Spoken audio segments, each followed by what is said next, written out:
Guess what, guys? I have some long overdue news. I am not making any sense right now. We're talking about, I hope you have the emotional space for this.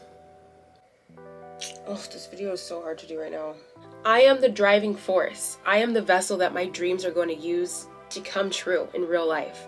Practicing for my TED Talk days, okay? Here we go.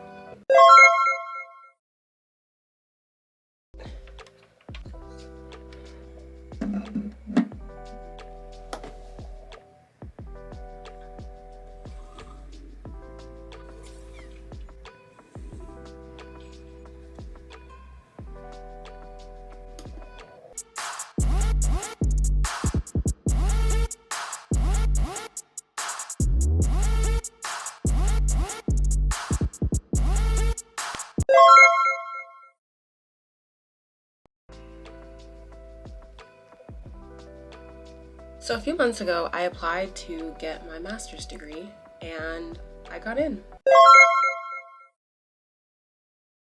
We just got a letter. We just got a letter. We just got a letter. Like, all of it is real. It's really happening. I'm taking finals next week. Can I hear a little commotion for the dress? A little bit? Now let's hear it for the back of the dress. This channel is literally for me to talk about real things that are going on in my life. I want to stop feeling like the things that I have accomplished on purpose in my life aren't good enough. It's not true. That's just not true. It's about to be the first full week of starting this challenge, and I'm nervous, like kind of nervous, because I don't want to let myself down, because I'm going to make it to the end of this. I'm going to make it to the end of this.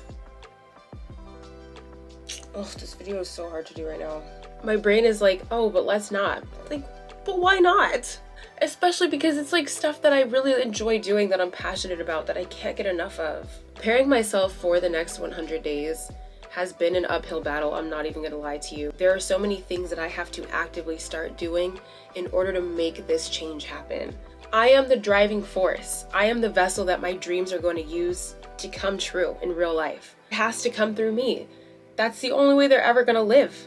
And I know that sounds whimsical and super philosophical and everything, but it's true. If you have something that you're really passionate about, won't you do anything it takes to make it happen? One of the hardest things that you have to do in order to get your dreams to come true is fight yourself first. Ew. I'm so glad I get to edit. You are the blockage.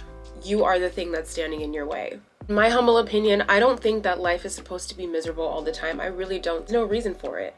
And I know that there's like a lot happening on this planet. There always is, and there always has been a lot going on this planet. There's always going to be a lot going on. We're going to talk about imposter syndrome and positivity overload. Let me explain. Even after having a bunch of good things happen to me because of actions that I took so that I could make them happen, imposter syndrome still like this, like that little nagging feeling. Imposter syndrome is kind of just over here like, nah fam, there's no way. Ain't no way. Once again, this is why we're setting off on this challenge. I'm working on convincing myself that everything that I know I'm capable of, the skills that I have, they're good enough. I want you to know the same is true for you. Anything that you can take away from coming along with me on this 100-day journey, it's the fact that if you sincerely believe that you can do something, then you can. So now that we've covered imposter syndrome with the whole doubting your abilities and all that, I'm about to give you a pep talk on flowers, rainbows, and sunshine and an overwhelming amount of positivity. I am not going to do that. And I'll tell you why I won't. A lot of cases, not all, but in a lot of cases, first thing that people want to do is react with positivity, like immediately. Like, oh no, it's okay. We're going to turn this around and it's going to be good. That's a healthy approach, you know, like that's definitely a healthy mindset. Here's what happens if that's all you ever do.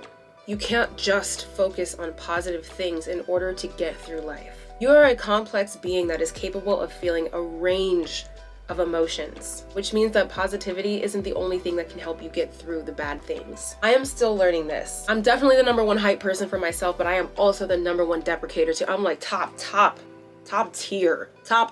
There's also bad things that are going to happen. They're kind of inevitable.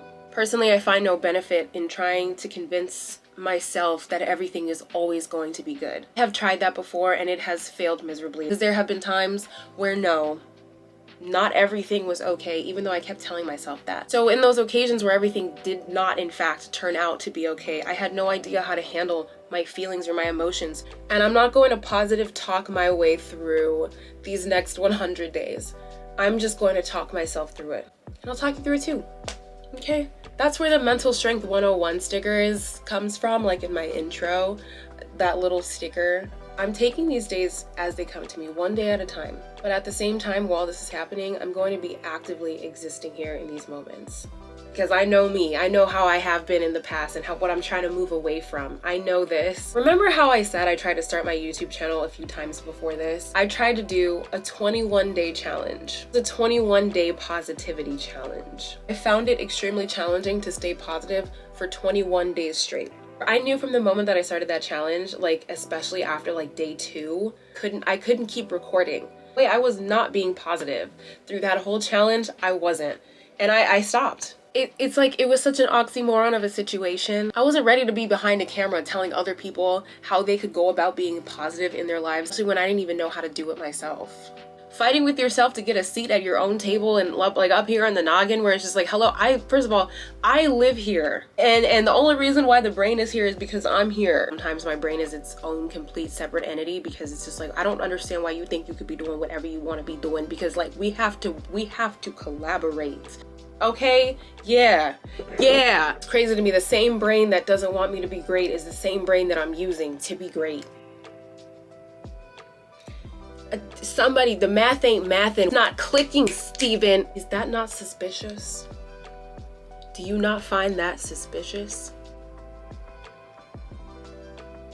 If you ask me, I think aliens have already invaded the very brains in our head, because for some reason, I don't know why I'm fighting for space in my own consciousness. That doesn't make any sense to me. Please do not check me, okay? Just let me know for real, you're probably also battling your own brain. Come on. To me, this isn't just like a challenge to see what I can accomplish. I'm coming for revenge. I'm coming for all of the times in my life where I have given up on myself. I have a vendetta against all the me's of the past that have given up, completely given up. I've always known deep within that anytime I've doubted myself, it was the wrong decision. It was always the wrong choice. Okay, now that we got deep, come back, gangsters don't cry. If you've ever been on an airplane, I'm sure you have, you've been to an airport. This point in the process feels like, after a long wait at the gate, it is finally time to start boarding. Practicing for my TED Talk days, okay? Here we go. You're at the airport, you have been waiting at your gate. Finally, one of the attendants comes up and says, we're ready to board. I feel like I'm getting ready to hit the runway. And after that runway, you already know what's up. We're taking flight.